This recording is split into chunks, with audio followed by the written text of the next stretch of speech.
हम लोग श्रीमद् भगवद गीता के 6 अध्याय के 47 यानी कि आखिरी श्लोक को देख रहे हैं और इसका ये पहला दिन है। आखिरी श्लोक का पहला दिन है और इस पर काफ़ी टीकाएँ आचार्यों ने करी हैं। हम लोग प्रयास करेंगे कि जितना समझ में आएगा उसे समझाने का प्रयास करेंगे। बहुत अच्छा श्लोक है और यह श्लोक अगले 8 अध्यायों को संक्षेप में बता रहा है। इस श्लोक में कह रहे हैं कि जो मुझ में आसक्त है, भगवान श्री कृष्ण अर्जुन को कह रहे हैं कि जो मुझ में आसक्त होकर मेरा भजन करता है वह सर्वश्रेष्ठ योगी है। युक्त मतलब जो भगवान से जुड़ा हुआ है। तो यानी कि आप अब समझ गए कि जीवन का लक्ष्य है सर्वश्रेष्ठ योगी बनना। किसी भी क्षेत्र में आप जाते तो सर्वश्रेष्ठ बनने का प्रयास करते हैं ना। तो योग के क्षेत्र में भी स्पष्ट है कि श्रेष्ठ मतलब युक्त, तो सर्वश्रेष्ठ योगी बनना चाहते हैं और सर्वश्रेष्ठ योगी है जो मुझ में आसक्त होकर के मेरा भजन करता है। आसक्त होकर के भजन करता है। जैसे माताएं, एग्जाम्पल दे रहा हूं, माताएं अपने बच्चों में आसक्त होकर के उनकी सेवा करती हैं। माताओं को तो बिल्कुल समझ में आ रहा होगा, इज इट नॉट? जैसे अब आप कंपनी वाले अपने बॉस में आसक्त होकर सेवा करते हैं, है ना? ये भी हाँ कुछ आसक्त हो, प्रेम करते हो बॉस से, जानबूझ के हम गलत उदाहरण दिए ताकि आप उसको कुछ विचार करें। बॉस में आसक्त नहीं होते हैं, लेकिन आप बिल्कुल स्पष्ट देख रहे हैं, माता जी लोग बिल्कुल समझ सकते हैं कि अपने बच्चों से या अपने पति से सहज आसक्ति होती है। उस आसक्ति के कारण व्यक्ति करता है। और एक और बात आप सुने समझते हैं, आसक्ति होगी तो उसके लिए जो करना हो वो भी करेगा। इस जगत में ये सिस्टम है। प्रभुपाद समझाते हैं अगले 7वें अध्याय के पहले श्लोक को बता रहे हैं कि जो व्यक्ति आसक्त होता है किसी वस्तु में उसके लिए कुछ भी करता है क्योंकि आसक्त है। तो ये भी सूचित हो रहा है कि जो भक्त भगवान में आसक्त हैं वो भगवान के लिए कुछ भी कर सकते हैं। तो ये तो बातें अब आगे आएंगी। हम यहाँ बस खाली बात कर रहे हैं कि आसक्त मन से, भगवान कह रहे हैं जो आसक्त मन से बड़ी श्रद्धा, बहुत आसक्त मन से श्रद्धा से मेरा भजन करता है। आसक्त मन होना पर्याप्त नहीं है, आसक्त मन से मेरा भजन करता है तो वह सबसे सर्वश्रेष्ठ योगी है। अच्छा, पिछले श्लोक में क्या बोला था? योगी भव अर्जुन, अर्जुन तुम योगी बनो। तो मान लो अर्जुन पूछे कौन से योगी बने, निष्काम कर्म योगी कि ज्ञानी योगी कि अष्टांग योगी या भक्त योगी? तो स्पष्ट है कि ये श्लोक अर्जुन को क्या बोलने के लिए बोल रहा है? निष्काम कर्म योगी। अरे यार कुछ नहीं समझ में आ रहा है। योगी बनो और उसके बाद तुरंत बोल रहा है सर्वश्रेष्ठ योगी है मेरा भक्त। तो भक्त योगी आपको तो प्रॉम्प्ट कर करके सिखाना पड़ेगा सब कुछ। अरे हम चाह रहे हैं कि आप लोग थोड़ा सा सोच करके देखें कि श्लोक क्यों बोल रहे हैं। अर्जुन मानो पूछे कौन से योगी बने? आप तो 3 योग का वर्णन कर चुके हैं, भक्ति योग के बारे में बता चुके हैं, बता ही चुके हैं कई बार, थोड़ा थोड़ा तो बता ही चुके हैं भगवान। तो भक्त कौन सा? ये कहना कि सर्वश्रेष्ठ योगी वो है जो मुझ में आसक्त है, वैसे योगी बनो। अच्छा, एक रुचिकर बात ये कि अर्जुन ऐसे योगी नहीं है क्या? पहली बात तो ये है, अर्जुन को उपदेश देने की जरूरत नहीं। अर्जुन तो अत्यंत आसक्त मना है ही भगवान में, लेकिन उनके द्वारा हम लोग को उपदेश दिया जा रहा है कि मन भगवान में आसक्त जिसका है और भगवान की सेवा करता है श्रद्धा से युक्त होकर के, तो वह व्यक्ति सर्वश्रेष्ठ है। अब इस कैसे सर्वश्रेष्ठ है, क्या है, वो सब सुनेंगे। पहले तो श्लोक को जरा सा बोल लिया जाए। योगिनामपि सर्वेषां मद्गतेन अंतरात्मना, योगिनामपि सर्वेषां मद्गतेनान्तरात्मना, श्रद्धावान् भजते यो मां समे युक्ततमो मतः, श्रद्धावान् भजते यो मां समे युक्ततमो मतः। योगिनामपि सर्वेषां मद्गतेन अंतरात्मना, योगिनामपि सर्वेषां मद्गतेनान्तरात्मना, श्रद्धावान भजते यो माम समय युक्त तमो मतः श्रद्धावान् भजते यो मां समयुक्ततमो मतः योगिनामपि सर्वेषां मद्गतेन अन्तरात्मना योगिनामपि सर्वेषां मद्गतेनान्तरात्मना श्रद्धावान भजते यो माम समय युक्त तमो मतः श्रद्धावान् भजते यो मां समयुक्ततमो मतः बोलिए योगिनामपि सर्वेषां मद्गतेनान्तरात्मना योगिनामपि सर्वेषां मद्गतेन अन्तरात्मना श्रद्धावान् भजते यो मां समयुक्ततमो मतः श्रद्धावान भजते यो माम समय युक्त तमो मतः। एक बार फिर सब लोग साथ में बोलिए योगिनामपि सर्वेषां मद्गतेन अन्तरात्मना श्रद्धावान भजते यो माम समय युक्त तमो मतः। ये श्लोक याद कर लीजिएगा, बहुत अच्छा है। अनुवाद। और समस्त योगियों में से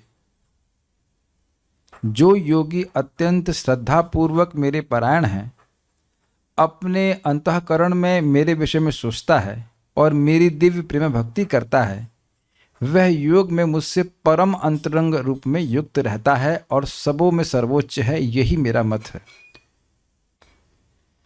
भगवान से श्रेष्ठ मत किसी का नहीं है। तो इसलिए कहना कि भाई सबकी अपनी अपनी विचार सुना आपने, भाई सबका सबकी अपनी अपनी सोच है। हाँ, लेकिन तुम्हारी सोच या सबकी सोच उसकी योग्यता के अनुसार है। गलत तो नहीं कह रहे ना? हाँ ठीक है कि सबकी अपनी सोच है, लेकिन भगवान का मत तो सर्वश्रेष्ठ है, क्योंकि भगवान के बराबर ही कोई नहीं है। उनसे श्रेष्ठ होने का तो कोई मतलब ही नहीं है। तो बिल्कुल अब भगवत गीता निर्धारण कर रही है कि कौन श्रेष्ठ है। भगवान का भक्त श्रेष्ठ है। वैसे तो ये आगे का टॉपिक है, लेकिन 12th चैप्टर में भगवत गीता के बोला गया कि कुछ लोग हैं, भगवान से ये प्रश्न किया गया कि जो आपके स्वरूप की उपासना करते हैं और कुछ लोग निराकार में आसक्त हैं, उनमें कौन श्रेष्ठ है? तो भगवान ने एकदम स्पष्ट कहा है कि भगवान मेरे भक्त मुझ में श्रेष्ठ हैं, मेरे जो मुझ में आसक्त हैं वो श्रेष्ठ हैं, श्रेष्ठतम हैं, उनसे श्रेष्ठ कुछ है ही नहीं। और वो कहते अन्य लोग हैं जो निराकार की उपासना करते हैं, उसमें आसक्त हैं। तो इसको एक व्यक्ति जो निराकारवादी था, वो माता जी थी, तो वो दूसरी माता जी को कह रही हैं ये जो भक्ति है ना, ये उन लोगों के लिए करें जो आसान काम लेना चाहते हैं। देखो उसमें लिखा है क्लेशो अधिकतरस तेषाम। ये निराकार की उपासना कठिन है, तो कठिन उन लोगों के लिए है जो योग्य अधिक है। ये तो नहीं भगवान बोल रहे हैं, ये तो नहीं बोल रहे हैं। जो मूर्ख है वो है कठिन तपस्या कर रहा है।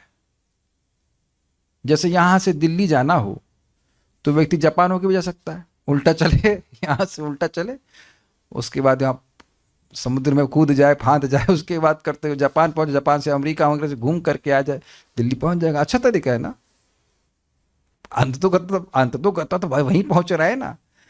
और दूसरा तरीका, यहाँ से टमटम में बैठोगे, अरे आजकल तो ये स्कूटी से पहुंच जाते हैं लोग, यहाँ पे सीधा रास्ता पकड़ लीजिए। तो सीधा रास्ता पकड़ना है और वह सर्वश्रेष्ठ भी है, बुद्धिमानी है। तो ये भगवान का मत है, यानी कि यह कंक्लूसिव मत है। ये पहले समझ में आ रहा है, मेरे मतानुसार मतलब भगवान के मतानुसार। तो अब भगवान के परे तो कुछ नहीं है ना। मत्तः परतरम नान्यद किंचिद अस्ति धनंजय, 7वें अध्याय में आप सुनेंगे, मुझसे परे धनंजय कुछ नहीं है। इसका अर्थ क्या है? भगवान के मत से परे भी और कुछ नहीं है। सबके अपने अपने मत हो सकते हैं और भगवान का भी अपना मत है, लेकिन भगवान का मत सर्वोपरि है। जैसे हम लोगों के सबके अलग अलग मत हो सकते हैं, लेकिन प्राइम मिनिस्टर का मत किसी संबंध में सर्वोपरि है, सबके ऊपर है और वही लागू किया जाएगा। इस तो स्वीकार है सबको। जैसे अभी आप सुनने में आ जाता है कि इधर ये दिल्ली में मीटिंग हो गई, खत्म हो गई, चल रही है, तो कहेंगे मेरा मत तो ये है कि मैं गाड़ी घुमाऊंगा। तो प्राइम मिनिस्टर कहेंगे नहीं, मेरा ये मत नहीं है, गाड़ी अंदर रखो और रहो घर के अंदर। अग्री? कुछ चल रहा है ना? लाइट वाला चल रहा है। हाँ, इसको इसमें लगाइए, ये खराब हो गया, गर्म हो गया क्या? नहीं, ये तो नॉर्मल है।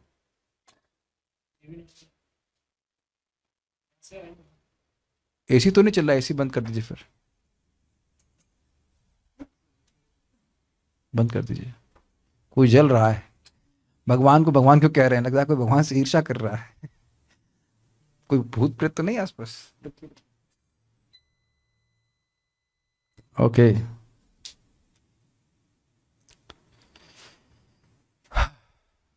हम लोग डिफ्लेक्ट कर गए, क्या बात कर रहे थे? हाँ, तो हम बात ये कह रहे थे कि जो मत है वो एक देश में प्राइम मिनिस्टर का मत सर्वोपरि होता है। लोगों के अलग अलग मत हो सकते हैं। तो अब अध्यात्म के क्षेत्र में तो विशेष रूप से भगवान का मत, किसी भी समय में भगवान का मत सर्वश्रेष्ठ है, चाहे अध्यात्म हो, चाहे भौतिक हो, चाहे कुछ भी हो।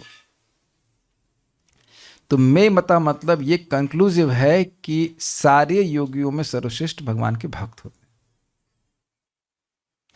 सर्वेशाम योगिनाम अपि, समस्त योगियों से भी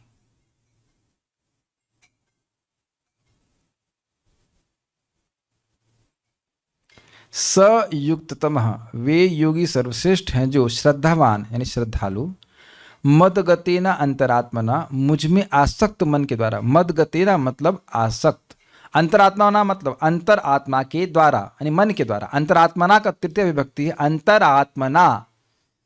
आत्मना शब्द सुना है आपने? आत्मना आत्मनि तुष्ट से करके था। तो आत्मना का मतलब होता है मन के द्वारा, और अंतरात्मना का मतलब क्या? वही हुआ मन के द्वारा। और मदगतेना, गत मतलब जाना, और मदगत मतलब मुझ में ही आया हुआ, मन मुझ में ही आया हुआ, ऐसे मन के द्वारा। अरे तुम्हारा मन कहाँ है? ये नहीं सुनते? तो मन व्यक्ति का वहां होता है जहां उसका मन आसक्त होता है। समझ में आ रहा है? यहाँ सब लोग क्लास में बैठे हैं, और हो सकता हो कि कोई लोग सोच रहे हो कि हमारा बिजनेस कैसे चलेगा, हमारे बच्चा को बुखार है, कुछ भी, जहां पे भी आपकी आसक्ति वहां आपका मन चला जाता, तो वो तदगत है हमारा मन। उस स्थिति में या उस व्यक्ति के पास पहुंचा हुआ रहता है मन। क्या आप समझ पा रहे हैं कि मदगतेना का अर्थ आसक्त क्यों है? Where is your mind, where we are attached to. जब हम कहते हैं कि हमारा मन नहीं लग रहा है जप में, तो उसका मतलब यह नहीं कि वो कहीं नहीं लग रहा है। कहीं कहीं लग रहा है, कहीं जहां जा रहा है, अच्छा आज वो सब्जी काटनी है, सब्जी में लग रहा है, या खाना बनाने में लग रहा है। क्या आप मदगतेना शब्द को समझ रहे हैं? ये देखिए आज ही समझाया जा रहा है, कल से मैं इसके अन्वय को नहीं समझाऊंगा, इसलिए समझ लीजिएगा। फिर आप मत पूछना मदगतेना का मतलब आसक्त कैसे है। कुछ नहीं कैच कर पा रहे हैं? अच्छा, ऐसा क्या यहां पे जितने लोग, सब लोग अपना मन लगा के क्लास सुन रहे हैं? मैं इसीलिए बार बार प्रश्न करता, तो सोचता क्या प्रश्न किया ने? कभी कभी मैं जो प्रश्न करूंगा वह प्रश्न आप सुन भी नहीं पाएंगे, मन कहीं और रहता है। अग्रीड? तो वहां मन चला गया कि नहीं? मदगत का मतलब मुझ में ही मन आया हुआ है, और कहीं नहीं जा रहा है उनका मन। कृष्ण के लिए भोजन बनाना है, कृष्ण की सेवा करनी है, कृष्ण के लिए का नाम उच्चारण करना है।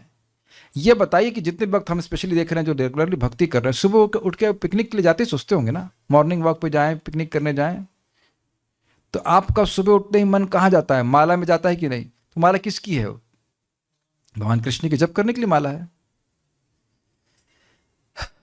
जैसे कि हरिदास ठाकुर जी माया देवी उनको टेस्ट करने के लिए आई, तो कहते हैं देखिए भाई, जब तक मेरा माला नहीं होता है, हमने नाम संख्या ये जप करने का महायज्ञ का व्रत ले रखा, जब तक हमारा ये होता नहीं, हमारा जब पूरा नहीं होता, हमारा मन कहीं जाता नहीं है, कुछ और करने की इच्छा नहीं होती। तो जपगत हो गया कि नहीं? कथागत, श्रुतिगत, अब समझ में आ रहा है? गत शब्द का आशय श्रुतिगत, जो उनका जब मन कथा में ही लगे रहता है, श्रुत सुनने में ही लगे रहते हैं, वहीं वहीं जाते रहते हैं, जहां कथा हो रही वहां जा रहे हैं। गत नहीं समझ पा रहे हैं? विगत, चले गए, मर गए।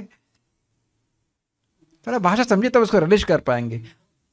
इन्वॉल्व नहीं भैया, कहां जा रहा है? गत मतलब जाना, तो मदगत मतलब मुझ में ही गया हुआ है। कहां ये, कहां गया तुम्हारा मन? कृष्ण में गया हुआ है। यह तो देखिए बहुत से भक्तों को घर वाले पहले हल्ला कर दिए होंगे, तुम तो दुनिया की बात करते ही नहीं हो। और यह भी आप देखेंगे कि वो लोग आके दुनिया की बात करेंगे, जगतगत उनका मन है, वो कृष्णगत मन नहीं है उनका। तो उनसे बात करने में बड़ी असुविधा होती है कि वो बात कैसे करें, जगत से उठा करके वो कृष्ण में कैसे लेके आए। और उन लोग से कठिनाई होती है कि कृष्ण से उठाकर इन लोग का मन हम जगत में कैसे लेके जाएंगे। चलिए अभी और बात समझ लीजिए, हम लोग भक्ति कर रहे हैं, अभी भगवान के बारे में सुन रहे हैं, तो कुछ भगवान का स्मरण हो रहा है कि कृष्ण है, अर्जुन के बारे में बात कर रहे हैं। तो जब हम लोग अर्जुन से बात कर रहे हैं, तो जब हम भगवान कृष्ण की बातों को सुन रहे हैं, तो क्या कृष्ण में मन बिल्कुल नहीं जा रहा है? अग्रीड? यह देख रहे हैं कि बातों के द्वारा उस विषय में हमारा मन जाने लग जाता है जिस विषय में हम बिल्कुल सोचे भी नहीं है, केवल सुनना शुरू करता है। कोई व्यक्ति बोल रहा है, आप सुन रहे हो, तो आपका मन उधर जाने लगता है। इसी को अगर आप यहां पकड़ लेंगे तो आगे टीका समझ में आ जाएगी। भक्त लोग नित्य निरंतर श्रवण कीर्तन में ही लगे रहते हैं, क्योंकि इसके द्वारा उनका मन भगवान में लगा रहता है।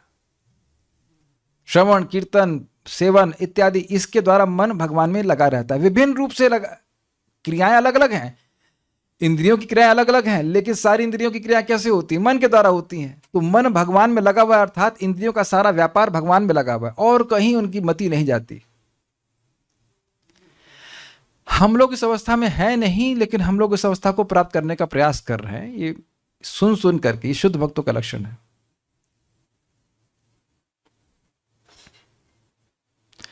अंतरात्मा तो समझ गए, यानी मद गतेन अंतरात्मना, मुझ में आसक्त मन के द्वारा माम भजते, मुझे भजते हैं। अब आप ये बताइए, हम अभी 7वां अध्याय तो शुरू नहीं कर रहे हैं, क्या आप लोग के मन में ये प्रश्न नहीं आ रहा है कि हम ऐसा कैसे बने? सीक्वेंस देखिए आप।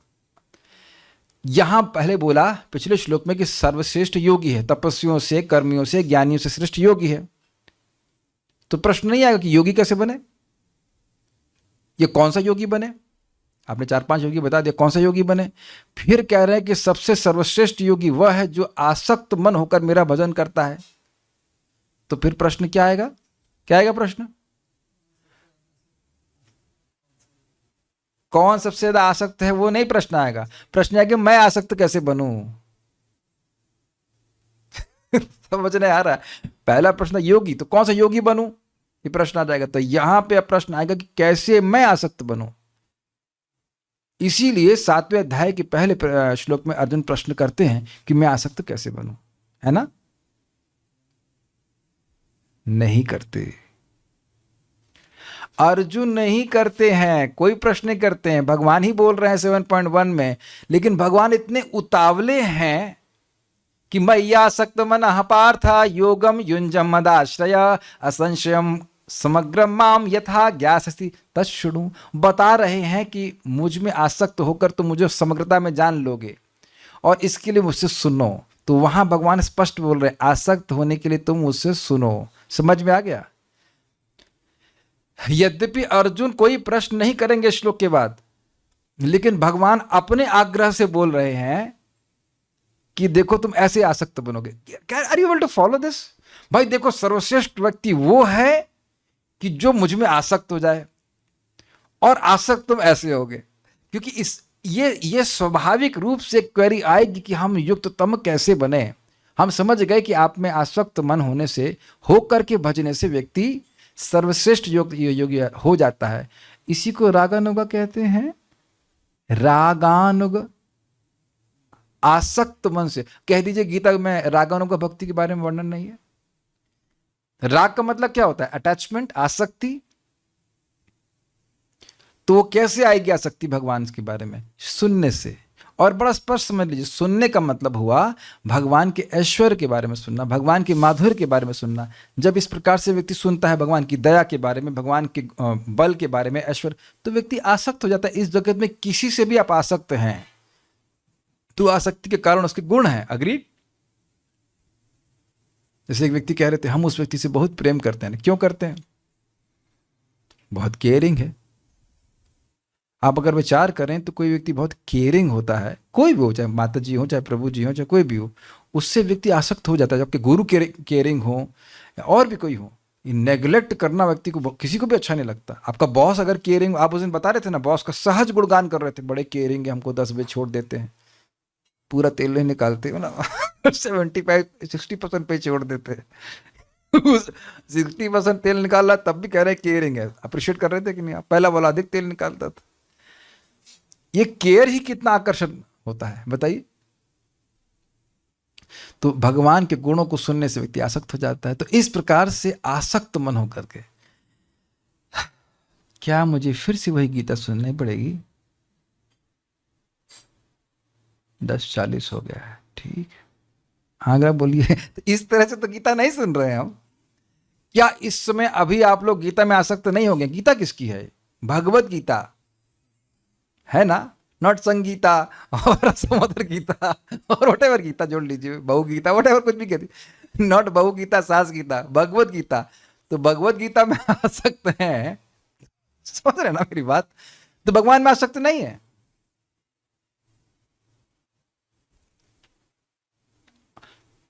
आपके संग ये हो रहा है भाइयों, ये खाली वर्णन नहीं हो रहा है। आप लोग यहां पे ड्यूटी पूर्वक नहीं आए हैं, आसक्ति पूर्वक आए हैं। Because of attachment to hearing about Krishna, भगवान के बारे में सुनने में आकर्षण है, इसलिए आए हैं। ये हो रहा है, ये हो गया है, कह सकते हैं, इसको बढ़ाना है बस। इस समय भी जो भक्त हैं वो सारे जो, अब मैं अपने मन से नहीं बोल रहा हूं, ठीक है, जो श्रवण कीर्तनकारी भजन है, भजन करने वाले भक्त हैं, श्रवण कीर्तन परक, मतलब श्रवण कीर्तन में लगे हुए जो भक्त हैं, वो संप्रज्ञात और असंप्रज्ञात समाधि प्राप्त अष्टांग योगी से भी श्रेष्ठ है। संप्रज्ञात में व्यक्ति मन को लगाया हुआ है भगवान में, और असंप्रज्ञात में मन बंद भगवान में लगा हुआ है, लेकिन भगवान मतलब परमात्मा। वो भक्ति, उसकी भक्ति नहीं उसको प्राप्त है, भगवान ने कुछ ध्यान किया तो भगवान की कृपा से कुछ दर्शन प्राप्त हुआ परमात्मा के, लेकिन वह यह नहीं समझ पाएगा कि कृष्ण यशोदा माँ के बेटे हैं, कृष्ण माता यशोदा के स्तन पान करते हैं और अन्य लीलाएं करते हैं। यह परमात्मावादी को समझ में नहीं आता है। इस प्रकार के आसक्ति से एक और इंटरेस्टिंग बात है, बोल कौन रहा है श्लोक? क्या आप ऐसे प्रश्न कर रहे हैं? माम, तो माम का मतलब भगवान कृष्ण में आसक्त, ये और समझ लीजिएगा टीका में। माम ऐसे मुझको, तो मैं कहूँगा मुझको, तो मेरे से परे आगे पीछे लेफ्ट राइट कुछ नहीं, मुझको जो सारे विष्णु स्वरूपों का आश्रय है, उसको, उनमें जो आ सकता है, यानी जो कृष्ण का भजन कर रहा है वो सर्वश्रेष्ठ योगी है। अब इसको सांप्रदायिक रूप से मत सोचिएगा कि संप्रदाय में ऐसे वे बोल रहे हैं, ऐसी बात नहीं। भगवान श्री कृष्ण का रूप अनन्य अपेक्षी रूप है, वह किसी अन्य रूप पे आश्रित नहीं होता। तो यही भगवान बोल रहे हैं कि माम भजते, मेरा भजन करते हैं। इसका अर्थ यह नहीं है कि जो अन्य विष्णु स्वरूपों के प्रति आसक्त हैं वह शुद्ध भक्त नहीं है, लेकिन हम भगवान श्री कृष्ण के चार गुण हम सुनते हैं विशेष, उसमें है भक्त माधुरी, जो उनके गोलोक के पार्षद हैं, जो अत्यंत उनमें आसक्त हैं, वैसे पार्षद अन्य विष्णु स्वरूपों के नहीं है, जो उनके कंधे पे भी चढ़ जाए। इस प्रकार से प्रेम करने वाले नहीं। कोई उनको छड़ी दिखाए, ऐसा कृष्ण को तो बहुत बार छड़ी दिखाई जाती है, उनको बड़ा अच्छा था, गाली भी पड़ती है, लेकिन ऐसा अन्य विष्णु स्वरूपों के संग किसी करने की हिम्मत नहीं। इसका अर्थ ये नहीं कि उनका प्रेम नहीं है, शुद्ध प्रेम नहीं है, लेकिन इनका विशेष प्रेम इतना अधिक है कि भगवान का ऐश्वर्य भी दब जाता है उसमें।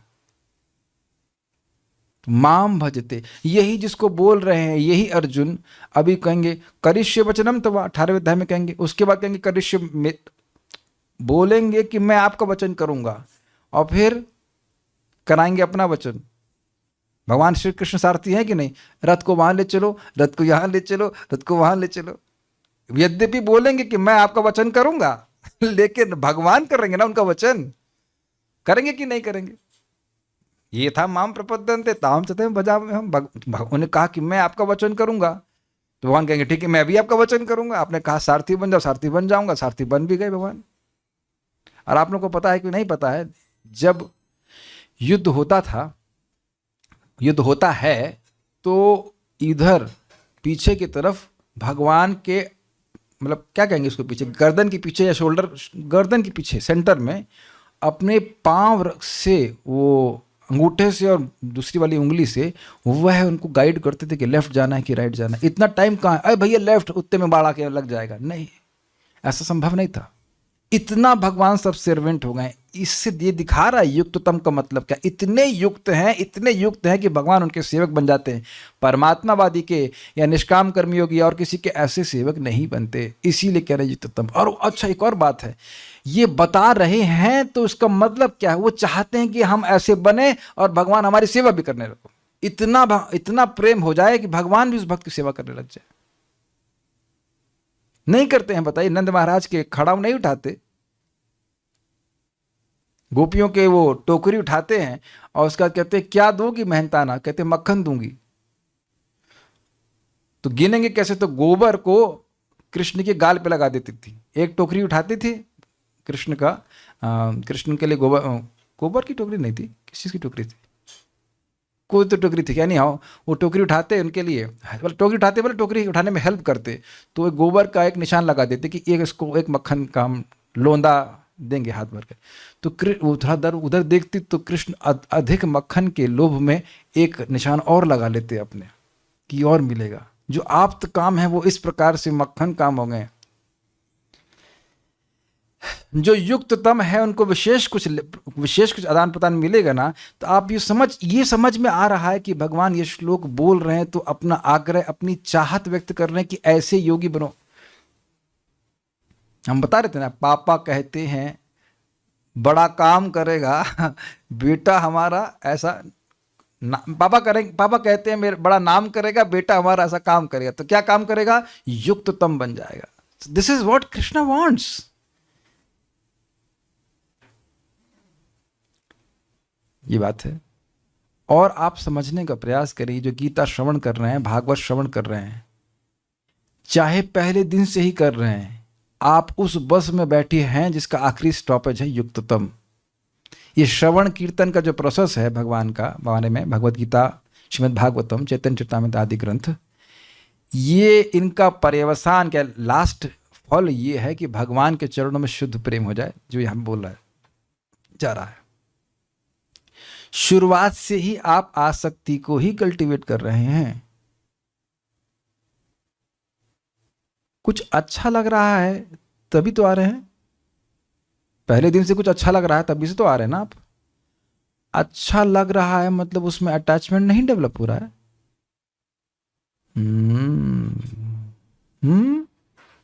तुंग Vidya Mata ji, you are almost the most youngest. आपको समझ में आ गया, मतलब जब छोटे बच्चे को समझ में आ गया तो कैमित ना, बड़े लोगों को तो समझ में आ ही गया है। बोलो बेटा, समझ में आ गया आपको? आसक्ति का मतलब व्यक्ति उस चीज में, आसक्ति क्या लक्ष्य, क्या कह सकते हैं कि आप किसी में आसक्त हैं।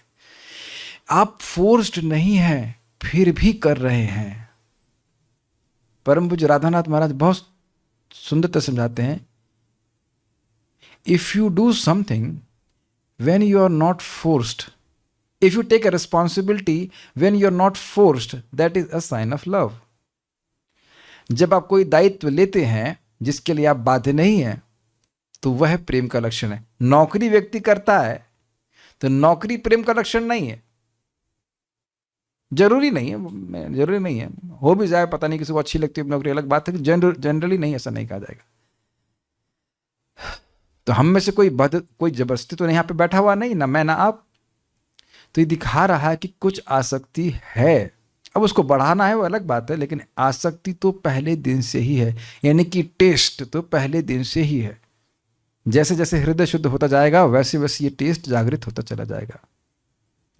क्या सारे रहस्य सबको समझ में आ रहे हैं? बात हमको उस पर थोड़ा सा हंसी भी आती है। हमारे महावीर प्रभु बोल रहे थे सुंदरा माता जी के बारे में, अपनी पत्नी के बारे में, ये बहुत परेशान करती है। यहाँ चलो 4 बजे के चलो कथा सुनने जाना है। तो ये आसक्ति नहीं है क्यों? आप पता नहीं निंदा कर रहे थे कि अप्रिशिएट कर रहे, लेकिन हमें तो अप्रिसिएशन सुनाई पड़ा। निंदा तो नहीं कह सकते, लेकिन अप्रिसिएशन है ना। माता जी कहाँ, चलो कथा सुनने जाना, मंदिर में कथा हो रही, वहाँ सुनेंगे, यहाँ पे आके यहाँ पे सुनेंगे। ये कथा सुनने में आसक्ति है ना, ये बात है। और सभी की यहाँ पे जूम पे भी भक्तों की है। तो आप सभी लोग सर्वश्रेष्ठ योगी हैं, या एटलीस्ट हम ये कह सकते हैं कि उस पथ पे हैं। योगी नाम अपि सर्वेशाम, सभी योगियों में से मदगतेना, जो मंदगतेना अंतरात्मना, जो मुझ में आए, मुझ में आसक्त मन से श्रद्धावान, श्रद्धा युक्त होकर के, शास्त्रीय श्रद्धा अर्थात वह शास्त्र जो भक्ति का प्रतिपादन करते हैं उनमें श्रद्धा रख करके, हाँ, गीता सही है, भागवत सही है, इस प्रकार से भजते।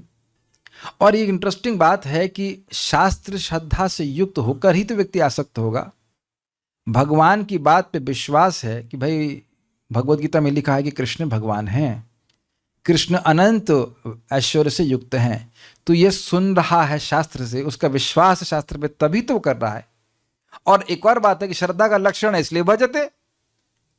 कृष्ण का नाम अनंत रूप से शक्तिशाली है, उसको श्रद्धा है तो वह जाप कर रहा है, तो भजते मतलब सेवा कर रहा है, भजन कर रहा है, नाम जप करना, भगवान के बारे में सुनना, भगवान के बारे में बोलना, श्रवण कीर्तन स्मरण पूजन वंदन इत्यादि, इसके द्वारा हमारे शरीर की सारी इंद्रियों का नियोजन हो जाता है। यह माम जो ऐसा करता है, यद्यपि मैं पुल्लिंग में बोल रहा हूं करता है, लेकिन उसको दोनों में ग्रहण करना होगा, करती है या करता है। समय युक्त तमोमतः, वे सर्वश्रेष्ठ हैं योगियों में, युक्तों में सर्वश्रेष्ठ हैं।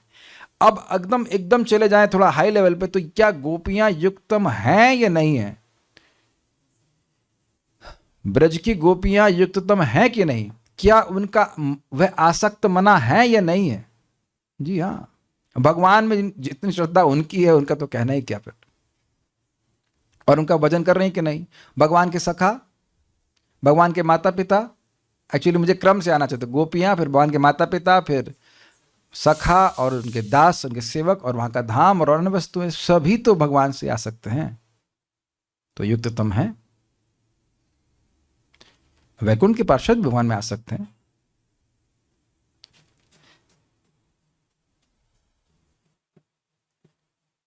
श्रीधरी मदगतेना, अर्थात मुझ में आसक्त अंतरात्मा से, मदगतेना अंतरात्मना, तो उसकी व्याख्या होगी मुझ में आसक्त अंतरात्मा से, यानी मन से। यहां तक समझने में तो मेरे ख्याल से अब कोई कठिनाई नहीं होगी। जो श्रद्धा युक्त हुआ, माम अर्थात मुझ वासुदेव परमेश्वर को बसता है। ये बड़ा स्पेशल अर्थ यहाँ पे लिया जा रहा है, और क्लियर किया जाएगा आगे टीकाओं में कि भगवान श्री कृष्ण का जो भजन करता है वह मेरी मान्यता के अनुसार संपूर्ण योगियों में श्रेष्ठ है, इसलिए तू मेरा भक्त हो, यह भाव है। अब क्लियर समझ में आ गया कि क्यों भगवान इस श्लोक को बोल रहे हैं, ताकि अर्जुन अन्य योग प्रोसेस को पालन करने के लिए समय बर्बाद नहीं करे। वैसे तो अर्जुन ने पहले खारिज कर दिया कि अष्टांग योग हमसे होगा नहीं, तो भगवान कहने करने की जरूरत भी नहीं है, जो हो वही करो।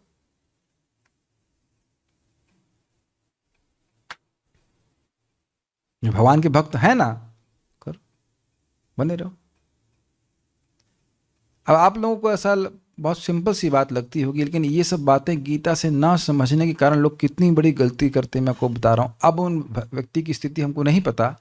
जब मैंने मंदिर ज्वाइन किया था तो मुझसे कई समय पहले, मैं समझता हूँ मैंने 2008 में ज्वाइन किया था, उनको 2009 में ही दीक्षा प्राप्त हो गई थी। परम पूज्य राधा गोविंद महाराज से दीक्षा प्राप्त हुई, शुद्ध भक्त से प्राप्त हुई। प्रथम भी प्राप्त हो गई, दूसरी भी प्राप्त हो गई। उसके बाद वो छोड़ दिए, फिर किसी और संप्रदाय में चले गए, फिर वहां भी छोड़ दिए, फिर वो मायावाद संप्रदाय में संन्यास ले ली। वाह, अच्छा डाइजेस्ट किए गीता। एक श्लोक भी गीता का डाइजेस्ट करते, कम से कम यह तो नहीं करते। क्या कैसे व्यक्ति मायावाद संप्रदाय में चला जाएगा, और क्यों चला जाएगा? महाराज में क्या कमी है? कोई कमी नहीं, शुद्ध भक्त है, लेकिन दिमाग तो भ्रष्ट हो जाता है ना, गीता ना समझ पाने के कारण ऐसा व्यक्ति कार्य करता है। हमको बहुत दुख हुआ देखकर, हम कुछ बोला नहीं,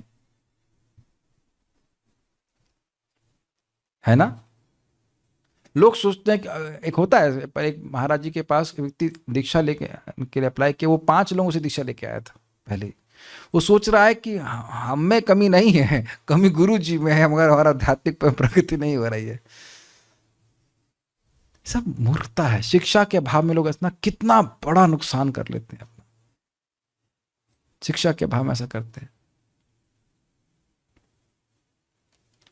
तो खैर, हम यहाँ बात कर रहे थे कि हाँ, तो हमने बात क्यों बोली, समझ में आ रहा है ना।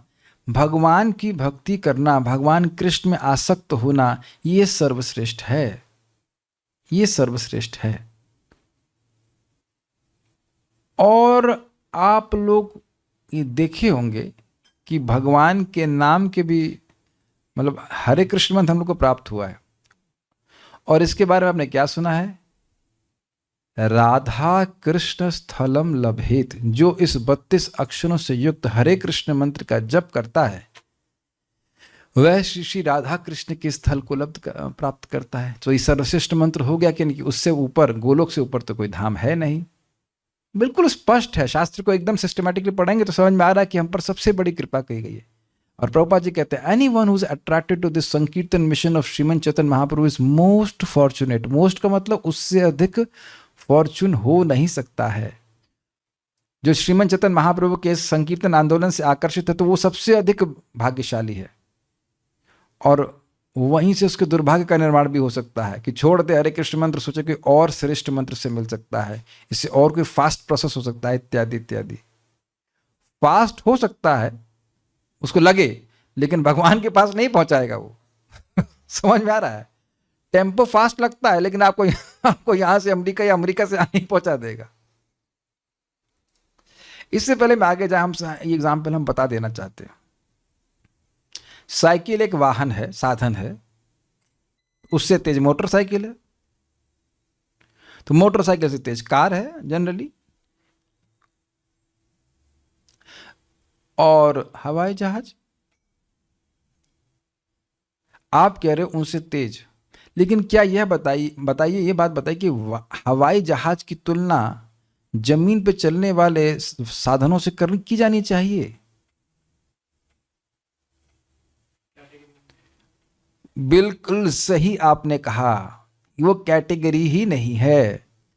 तो इसलिए कहीं हम यह ना सोच रहे हो कि सारे योगियों में अच्छा निष्काम कर्मयोग से श्रेष्ठ ज्ञान योगी, ज्ञान योगी से अष्टांग योगी, अष्टांग योगी से श्रेष्ठ भक्ति योगी। ये गलत अंडरस्टैंडिंग है। सुनाई ये पड़ रहा है ना श्लोक से, लेकिन ये गलत अंडरस्टैंडिंग है। समझ में आ रहा है?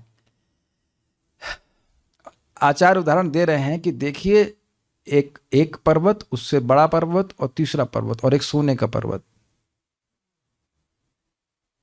तब सोने की पर्वत की तुलना आप पत्थरों से नहीं कर सकते हैं।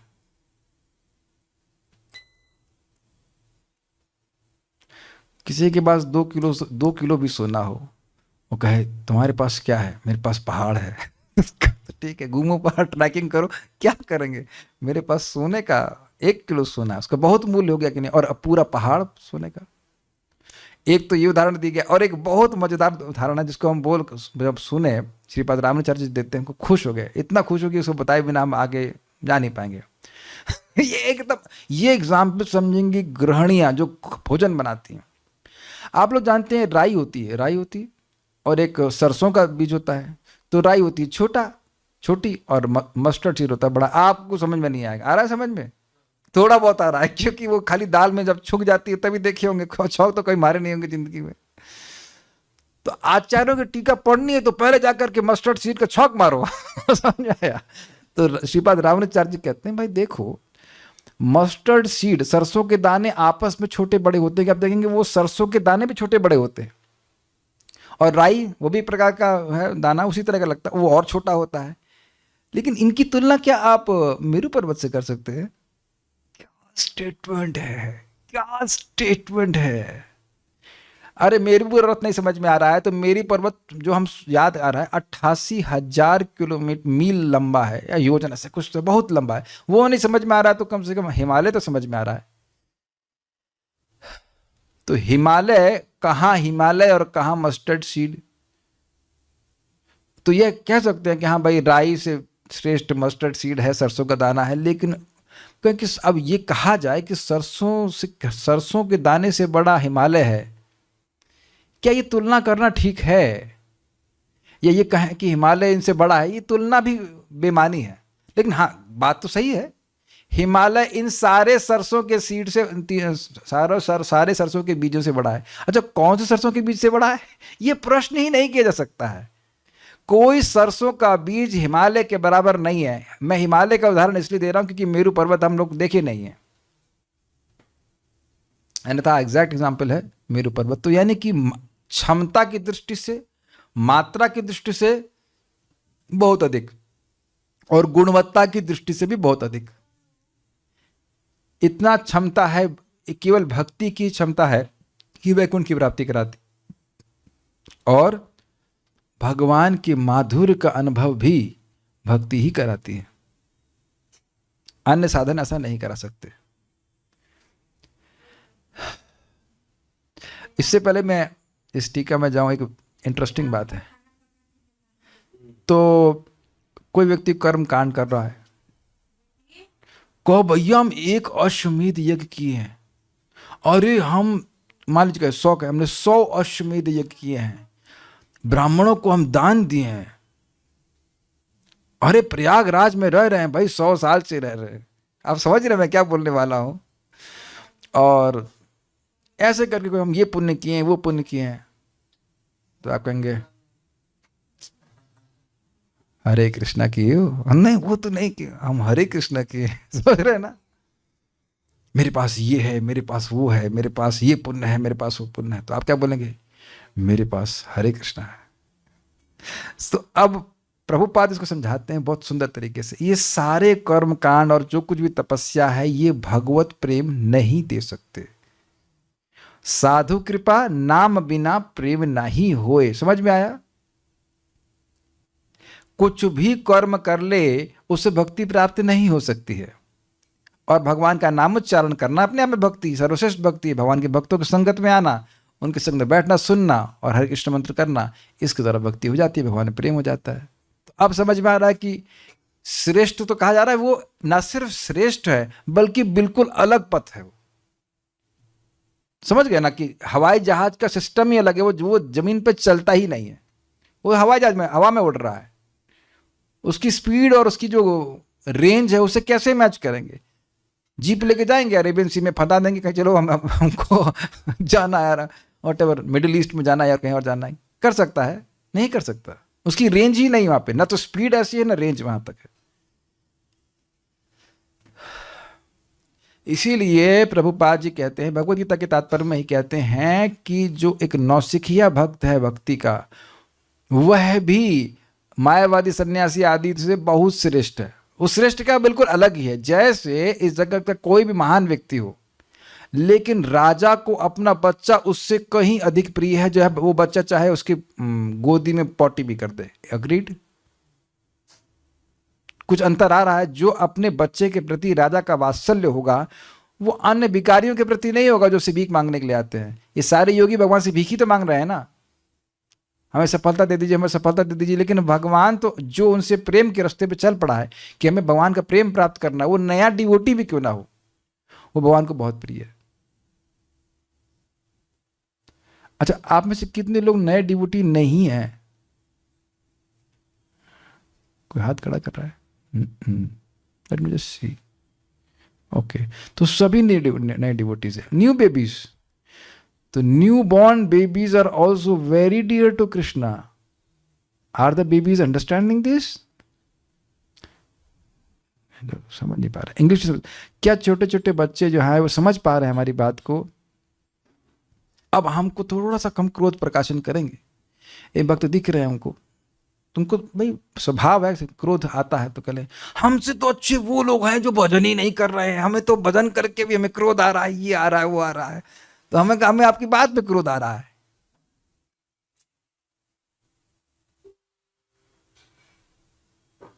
अरे बच्चा पोटी कर देगा तो वो तो उससे तो अच्छा वो है ना, कि वो है ना, ये है ना, वो है ना, बोलते हैं ना। ऐसा कोई बोलता है कभी? कभी माँ बोलती कि इस बच्चे से अच्छा तो वो है, ये है, ये है, वो है, वो इंजीनियर उससे बहुत अच्छा है जो ये ऐसे कर रहा है वैसे कर रहा है। कभी नहीं बोलती ना, नहीं, यही बच्चा अच्छा है जो पोटी भी कर रहा है। वैसे बच्चा हमेशा पोटी नहीं करता रहता है, उसको अकल आ जाती है। Everyone starts with being a neophyte devotee. New fight with always fight, गुस्सा करेगा, झगड़ा करेगा, कुछ भी करेगा, लेकिन अब वो माँ की गोद से ही तो पढ़ करके आगे बढ़ता है। माँ ही सिखाती है, और कौन सिखाएगा? तो भक्त लोग बड़ा अच्छा है। इसीलिए भक्तों की संगत में रहना चाहिए। गलती हो चाहे कुछ भी हो, भक्त लोग सहन कर लेते हैं, क्योंकि उनको भी सहन किया गया है। Is it not? Now it is there turn. क्योंकि वो जानते हैं कि वो शुरुआत में बच्चा तो सब करेगा ही, इसको पता ही नहीं क्या करना है भक्ति में। धीरे धीरे धीरे धीरे करके फिर प्रगति करते जाते। क्रमे क्रमे से ही भक्त होई बे उत्तम, ये महाप्रभु का शब्द है। बस छोड़े नहीं, भक्ति करता जाए, करता जाए, करता जाए, करता जाए। हम यहाँ रुकेंगे, हम उसको आराम से पढ़ना चाहते हैं। गीता भूषण बहुत लंबी है, इसको कल लेंगे। तो इतना आपने समझ लिया कि जो इस भक्ति की मार्ग को स्वीकार कर रहा है वो भी श्रेष्ठतम है। वह उन लोगों से भी श्रेष्ठ है जो अपने युग में पूर्णता को प्राप्त कर चुके हैं। उनका भगवान के प्रति स्नेह नहीं है, और ना भगवान का इस प्रकार से विशेष उनका स्नेह उनके प्रति है। मतलब वैसा विशेष स्नेह नहीं है जैसा कि अपने भक्ति में आए व्यक्ति के प्रति है। अब परमात्मावादी तो संकीर्तन में नहीं नाच रहे ना, हरे कृष्णा कुछ तो नहीं गा रहे ना, या वो रसगुल्ला संदेश बना करके भगवान को तो नहीं भोग लगा रहे हैं। Think about it. परमात्मा रियलाइजेशन में तो भगवान का चतुर्भुज रूप है, तो ऐसे लोग भगवान के श्रेष्ठतम द्विभुज श्री कृष्ण रूप से आकर्षित क्यों नहीं होते? देखिए, परमात्मा रियलाइजेशन में भी उनको भगवान का केवल दो ही पक्ष रियलाइज होता है। क्या? उपद्रष्टा, अनुमंता। भगवान सबकी इच्छाओं को देख रहे हैं और उनको पूरा करने वाले। सुख उनको मिलता है, लेकिन सुख वैसा नहीं मिलता क्योंकि भगवान में ममता नहीं होती कि यह मेरे हैं, मैं इनका सेवक हूँ। वहाँ चतुर्भुज रूप में भी वैसा नहीं होता है। और जितना अच्छा भगवान श्री कृष्ण के प्रति आकर्षित क्यों नहीं होते? तो अब वह कारण यह है कि भगवान के भक्तों की संगत प्राप्त नहीं होती। जो जिसमें आसक्त होगा उसका संग करने से ही हमको आसक्ति होती है, नहीं तो नहीं हो सकती है। देखिए, जो जिसमें आसक्त होगा उसी की बात करेगा। सुनने के द्वारा आसक्ति होती है। दो बात समझ रहे हैं? सुनने से आसक्ति होती है। जिस वस्तु या विषय को हम बिल्कुल नहीं जानते हैं उसके बारे में सुनने से आसक्ति होने लगती है कि नहीं? ये मैं बोल रहा हूं या आप लोग देख भी रहे हैं? ठीक है, देख लिया, क्लियर, समझ लिया। और जो व्यक्ति किसी वस्तु में आसक्त है ही नहीं तो वो बोलेगा ही नहीं। वैसे भी परमात्मावादी बोलते नहीं है, अकेले पड़े रहते हैं। अब मान लो कोई परमात्मावादी बैठा हो कहीं पे, वो तो जूम भी ज्वाइन नहीं कर रहा है, वो कुछ भी नहीं कर रहा ना, अकेले बैठा पड़ा हुआ है, तो कैसे आसक्त होगा बताइए? आप लोग पहले इस विज्ञान को समझिए, बिल्कुल कोई डाउट हो तो क्लियर कर लीजिए। क्या आप किसी भी वस्तु में आसक्त हैं? तो आप कहेंगे हाँ हैं। तो वो सुन करके, उसके बारे में पहले आसक्त नहीं थे, तो सुन करके, देख करके, तो उन लोगों में जो लोग आसक्त थे उसमें, उनका संगत करके ही तो उसमें आसक्त हुए। इसमें तो कोई संदेह नहीं है ना। यही बात चैतन्य महाप्रभु कह रहे हैं, साधु कृपा नाम बिना प्रेम नहीं होए। भगवान के भक्तों की संगति के बिना, भगवान का नाम उच्चारण किए बिना भगवान के प्रति ऐसा आकर्षण नहीं हो सकता है। एकमात्र साधु संग, इसीलिए कह रहे साधु संग सर्वशास्त्र कहे, लव मात्र साधु संग सर्व सिद्धि हुए। एकदम स्पष्ट कहीं देख लीजिए शास्त्र में, भक्तों की संगति के द्वारा ही व्यक्ति को भक्ति प्राप्त हुई है। हो ही नहीं सकती किसी तरह से, और अन्य किसी तरह से नहीं हो सकती। और ये कोई दबाव वाली बात नहीं है, लॉजिकल बात है। जो आदमी पैदा होता है, पैदा होते कहता है मम्मी विस्की लाओ, बोलता है। वो तो कोई मामा होंगे, कोई महात्मा होंगे, महात्मा मामा होंगे, महात्मा चाचा होंगे, वो बताएंगे थोड़ा इसको ट्राई करो। Is it not? या फिर और कोई दोस्त होगा जो कोई होगा, तो उसकी संगत देख करके ही व्यक्ति चेंज होता है। तो उनको ऐसे भक्तों की संगत प्राप्त नहीं है जो कृष्ण में आसक्त हों। एक भक्त पूछ रहे अष्टांग योगी क्या होता है? ओहो, अष्टांग योग छोड़िए, अष्टांग योग को अब छोड़िए, अब भक्ति शुरू हो गया। अब पूछना भक्ति क्या होता है, ठीक है? वैसे अष्टांग योग का मतलब होता है, इसमें 8 अंग होते हैं। यम, नियम, ध्यान, धारणा, प्रत्याहार। यम, नियम, ध्यान, यम, नियम, आसन, प्राणायाम, प्रत्याहार, ध्यान, धारणा, समाधि। 8 अंगों वाला ये योग होता है जिसमें मन को भगवान में केंद्रित करने का, परमात्मा में केंद्रित करने का प्रयास किया है। प्रश्न है कि यदि हम कृष्ण का भजन करना शुरू करते हैं तो क्या एक दिन से ही हम निष्काम कर्मयोगी, ज्ञान योगी और अष्टांग योगी से श्रेष्ठ है? आपका क्या रियलाइजेशन है इसमें?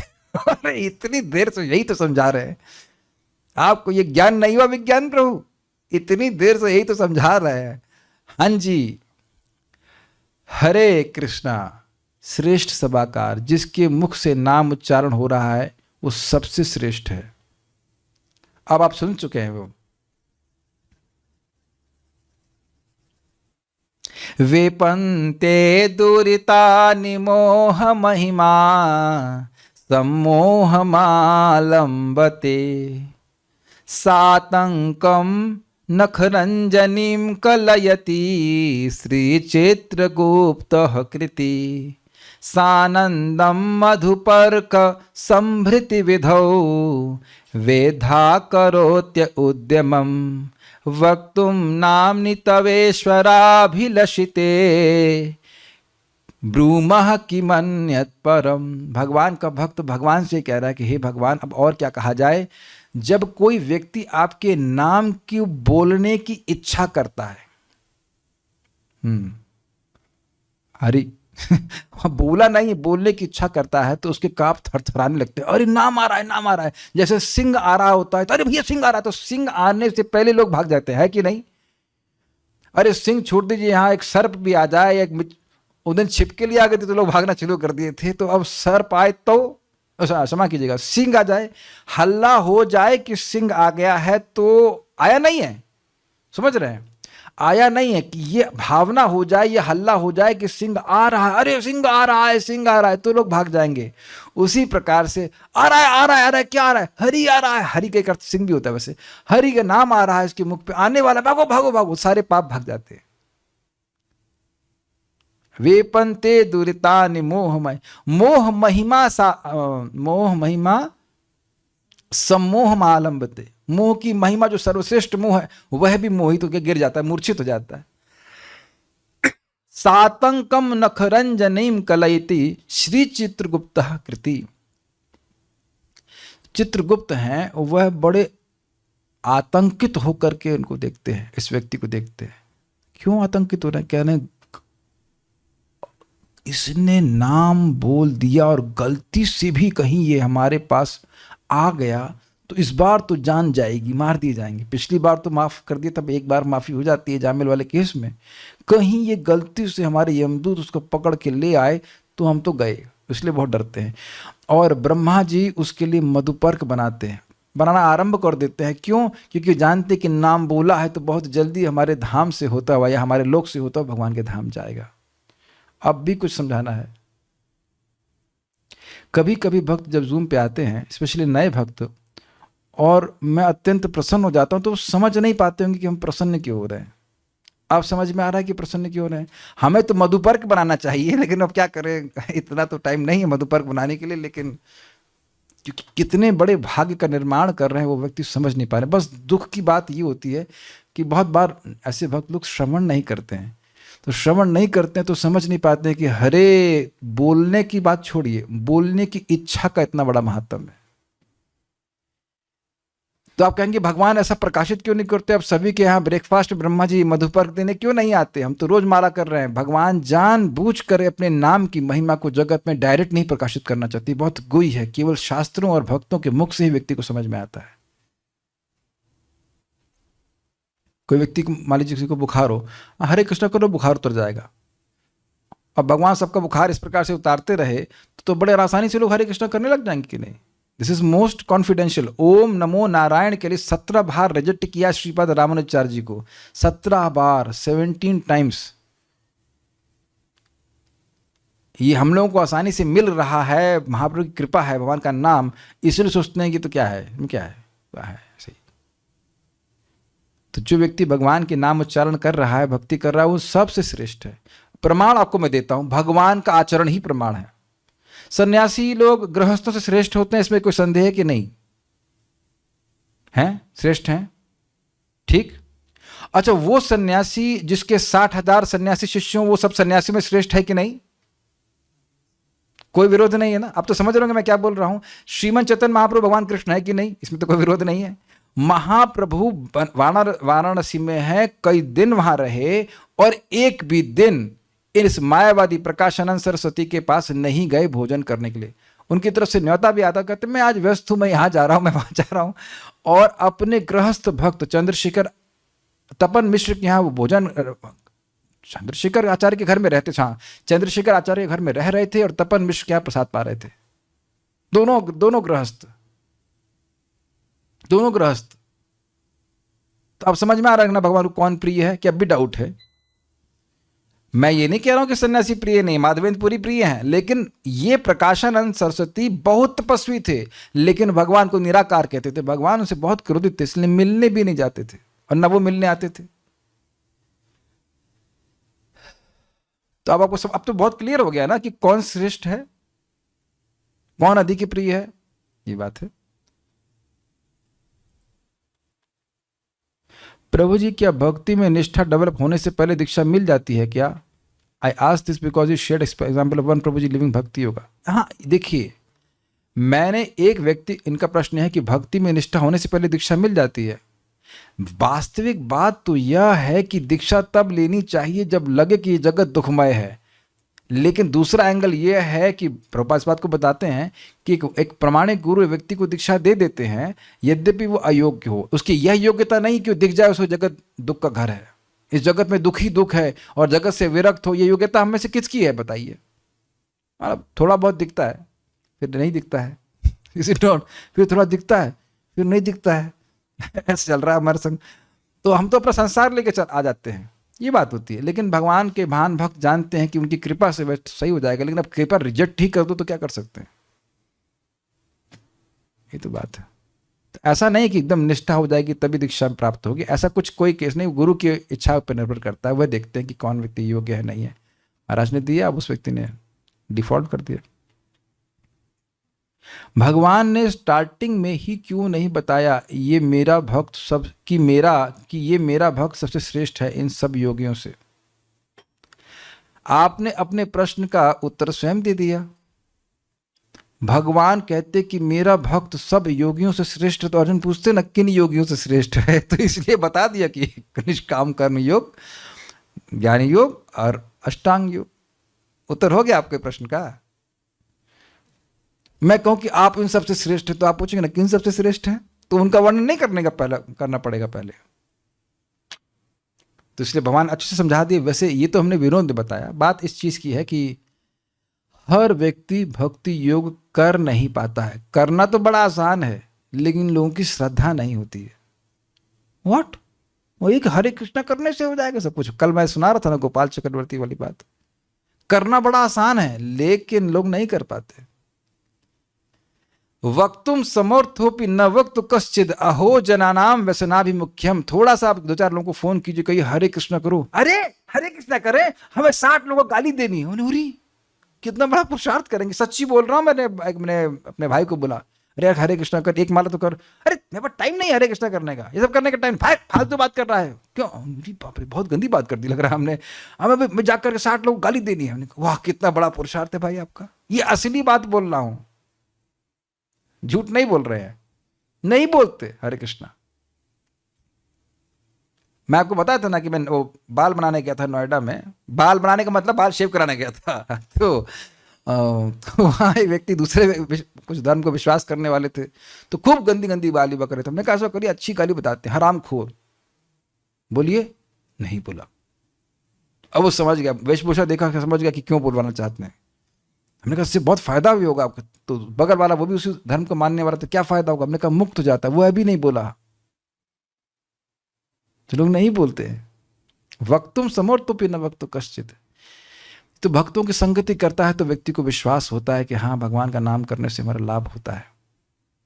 तो ये सब योगी, हाँ तो जो निष्काम कर्म योगी हैं वो, एक बात मैं बोल के समझाता हूं आपको। कर्म योग उसके लिए है जो इतना आसक्त है कि उसे कर्म छूट नहीं रहा है और बैठ कर कथा वथा नहीं सुन सकता, हमसे नहीं हो सकता। ज्ञान योग उसके लिए जो इतना विरक्त है कि भगवान से ही विरक्त हो गया। लेकिन भक्ति योग उसके लिए है जो न बहुत अधिक आसक्त है कि भाई वो क्लास में नहीं आ सकता, और ना बहुत निरासक्त है कि भगवान से निरासक्त हो गया। तो भगवान की कथा में आसक्त है। ये यहाँ पे आगे और क्लियर होगी। भगवान की कथा उसको अच्छी लगती है। भगवान की भगवत भक्ति प्रवर्तक शास्त्रों में सुनने में रुचि, यही एकमात्र भक्ति में प्रवेश की योग्यता है। और यही करते रहने से कथा सब चीज में अनासक्त कर देगी, सारी श्रद्धा बना देगी, आप भक्ति करते चले जाओगे। ठीक है। श्रद्धा में कमी किस वजह से होती है? श्रद्धा जागृत कैसे होती है? सताम प्रसंगाद मम वीर्य संविदो भवन्ति हृतकर्ण रसायन कथा तदजोषणादाशु अपवर्ग वर्तमनि श्रद्धा रतिर्भक्तिर अनुक्रमिष्यति। भक्तों की संगत में मेरी कथा बहुत अच्छी लगती है, भगवान कह रहे हैं। 3:25-25 ढूंढ लीजिएगा आप, भागवत, बहुत अच्छा श्लोक है। सताम प्रसंगाद मम वीर समिदु, प्रसंग मतलब श्रेष्ठ भक्तों की, जिनकी भगवान में बहुत श्रद्धा है, उनके संग से, सताम भक्तों के संग से, मम वीर संविद, मेरे वीर, मेरे पराक्रम, मेरी लीलाएं संविद, सम्यक रूप से समझ में आती हैं। हाँ अभी अब समझ में आ रहा है, ये तो आप देख ही रहे हैं, समझ में आ रही बात। भवंती हृतकर्ण रसायन कथा, हो ये कथा जो है, ये कथाएं कह लीजिए, कथाएं जो है वो कैसी हो जाती हैं, कर्ण और हृत रसायन हो जाती, कानों को बहुत अच्छी लगती हैं, और जब अर्थ पे विचार किया जाता है तो हृदय को बहुत अच्छी लगती है। सब लोग ये देख रहे हैं घटित होते हुए कि हाँ ये बात हमको बहुत अच्छी लगी। अब आप उस बात को सुन नहीं रहे हैं, आप याद कर रहे हैं, हाँ, ये बात हमको बहुत अच्छी लगी, ये बहुत अच्छी लगी। और फिर क्या होता है, श्रद्धा रतिर भक्ति अनुक्रमश्यति, भगवान में श्रद्धा होती है कि भक्ति करके मैं सफल हो जाऊंगा। रति यानी क्रमशः भगवान का प्रेम प्राप्त, भाव भक्ति प्राप्त होती है, और भक्ति अर्थात प्रेम भक्ति प्राप्त होती है, अनुक्रमश्यति क्रम से प्राप्त होती है, एक के बाद एक के बाद ऐसे करके प्राप्त होता है। तो जिस चीज से श्रद्धा आई उसको नहीं करने से श्रद्धा डाउन हो जाती है।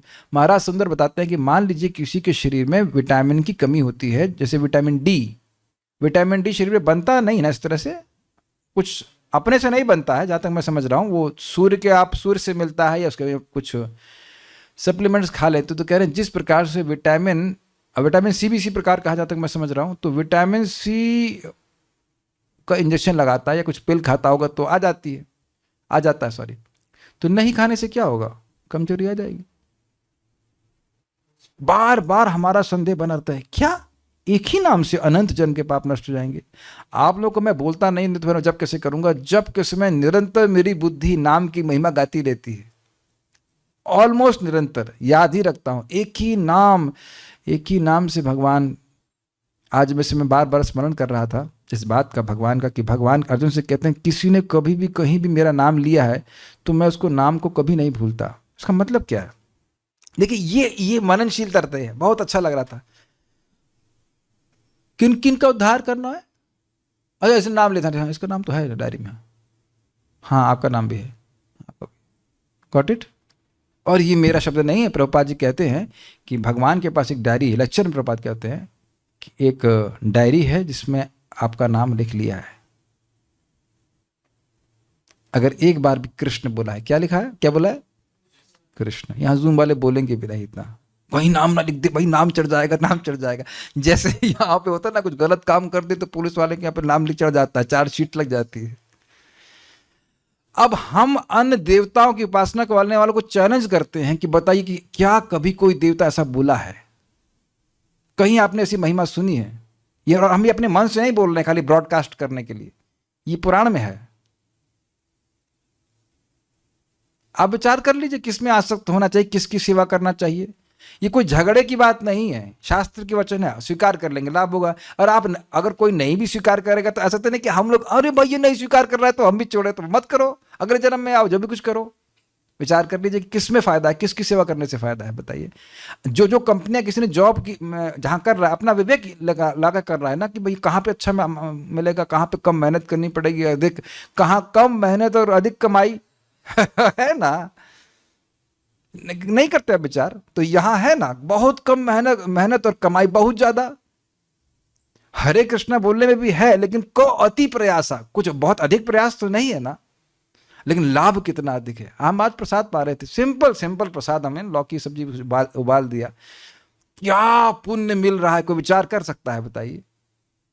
इसलिए नहीं हिसाब दिया जा रहा है क्योंकि बेहिसाब है। कुछ आप बात समझ रहे हैं, नाम करने का जो फल है उसका वर्णन एग्जैक्ट किया ही नहीं जा सकता, इसलिए नहीं किया जा रहा है।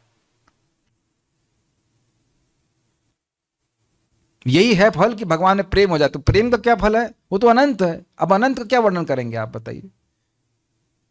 कह दीजिए कि किसी और की उपासना करने से अनंत लाभ मिलता है, वो है ही नहीं व्यक्ति अनंत। तो अनंत ब्रह्मा जी को जो वर दे रहा है उसके पास कितनी क्षमता होगी, जरा बताइए।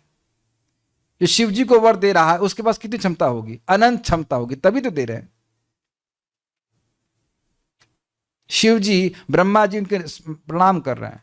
एक श्लोक जरा गा लेते हैं हम लोग, if you can see that. Bhagavat मंगलाचरण को आप जरा दिखाइए, हम लोग नहीं गाते हैं, बहुत सुंदर श्लोक है, बहुत दिन से गाए नहीं है। इसको गा लीजिए, कहाँ गया?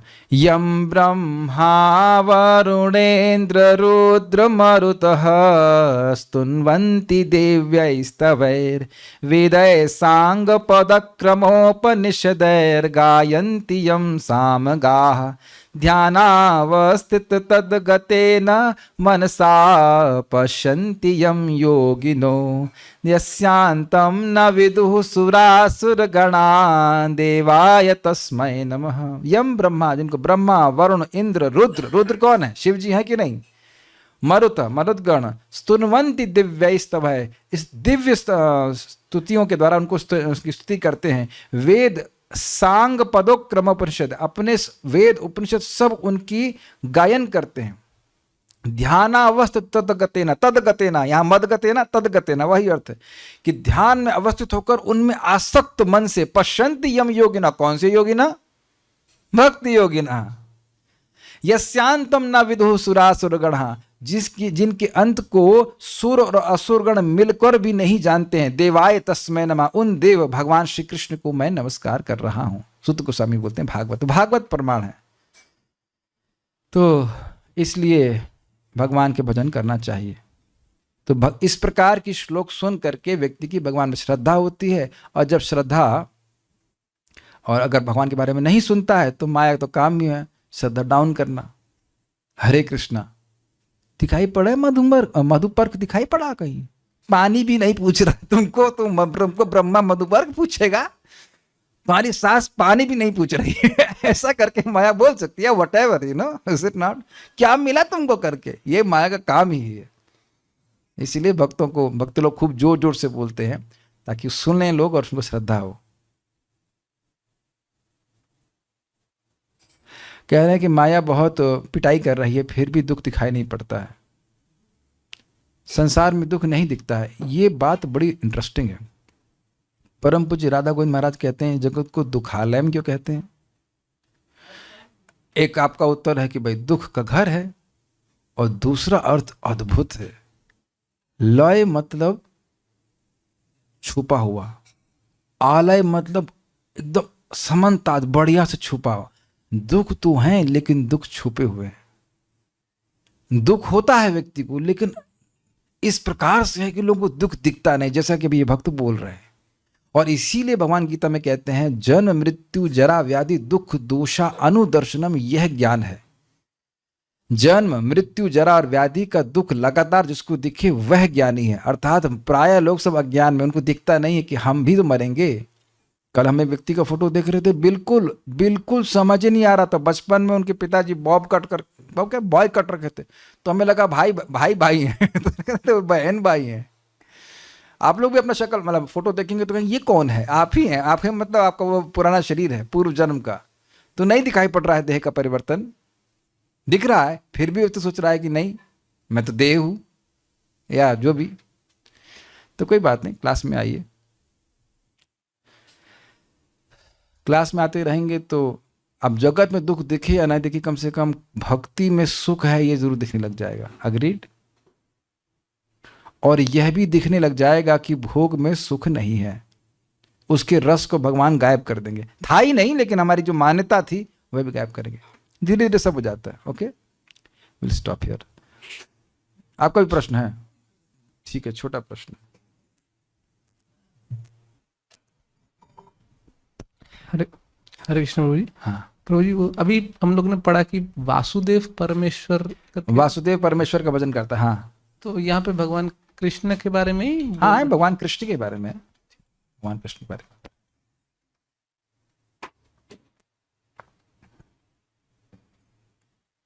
वैसे भी अर्जुन तो भगवान में ही आ सकता है ना। ठीक है, विल स्टॉप हियर।